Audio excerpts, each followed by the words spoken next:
আজকে নাও তো তেল নিচ্ছে, আগামী কাল পরশু বা এরপরে আর পাবো কিনা। তো এখানে দীর্ঘক্ষণ লাইনে দাঁড়ায় আছি। এরকম লাইন এর আগে আমি কখনোই দেখি নাই, লাইফে ফার্স্ট টাইম দেখতেছি।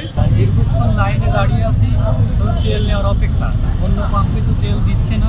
পবিত্র রমজানে এভাবেই আপন হয়ে উঠুক সবাই ইসপির আপন করা স্বাদে। ইসপি আপন করা স্বাদ।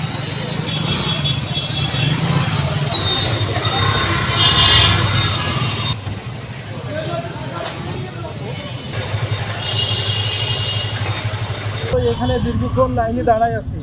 আমাদের তো বাংলাদেশ সরকার এখনো এই ধরনের কোনো নির্দেশনা দেয় নাই যে আমাদের দেশে তেলের সংকট পড়ছে, তেলের দাম বৃদ্ধি পাবে বা এই ধরনের কোন ধরনের অস্থিতিশীলতার কোনো তো আমরা পাই নাই। তাহলে কেন এই দীর্ঘ সময় আমাদের এখানে লাইনে দাঁড়িয়ে থাকতে হবে? এরকম লাইন এর আগে আমি কখনোই দেখি নাই, লাইফে ফার্স্ট টাইম দেখতেছি। এবং আমাদের যদি জিজ্ঞেস করেন বলবো একটা ভয়ের জায়গা থেকে, যে এমন হতে পারে যে তেলের দাম বাড়তে পারে, এই ভয়ের জায়গা থেকে আমরা যতটুকু পারি পর্যাপ্ত তেল নিয়ে রাখতেছি। হঠাৎ করে এরকম ভিড় হচ্ছে কেন বুঝতেছে না, আবার 300 টাকার বেশি তেল দিচ্ছে না।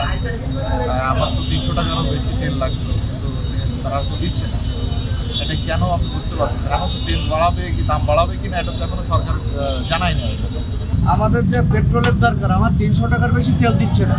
কিন্তু আমার লিটার 14 লিটারের ক্যাপাসিটি, গাড়ি এখন রিজার্ভে, আমার ওই ঘুরে দুবার তিনবার নিতে হচ্ছে। এর জন্য তো আমি খুবই নাজেহাল হয়ে যাচ্ছি। আর আজকে নাও তো তেল নিচ্ছে, আগামী কাল পরশু বা এরপরে আর পাবো কিনা। আর এ পর্যন্ত সাতটায় এরকম ভিড় সিরিয়ালে এখনো পর্যন্ত আমরা কোনোদিন দেখিনি। দীর্ঘক্ষণ লাইনে দাঁড়িয়ে আছি তেল নেওয়ার অপেক্ষা, অন্য পাম্পে তো তেল দিচ্ছে না। এখানে তেল দিচ্ছে, কিন্তু একটা গুজব ছড়াচ্ছে যে 2 থেকে 300 টাকার বেশি তেল দেওয়া হচ্ছে না।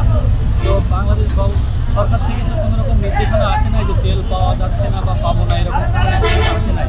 তারপরেও কেন আমরা এত ভোগান্তির শিকার হচ্ছি বাইকাররা? আমার এখন দূরে যাওয়ার প্রয়োজন আছে, সেক্ষেত্রে আমি তো দূরে যাইতে পারবো না 200 টাকা তেল নিয়ে। অন্য পাম্পে কোনো তেল পাওয়াই যাচ্ছে না। এখানে এসে শুনছি যে তেল দিচ্ছে, কিন্তু 2 থেকে 300 টাকার বেশি তেল দিবে না।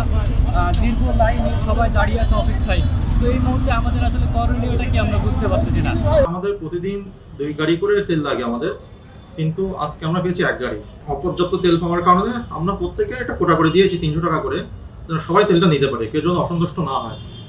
যখন তেলটা সহজলভ্য হয়ে যাবে, আমরা খুলনা ডিপো থেকে যখন রেগুলার তেলটা পাবো 2 গাড়ি করে, তখন আমরা আগের মতো সবাইকে চাহিদা মতো দিতে পারবো।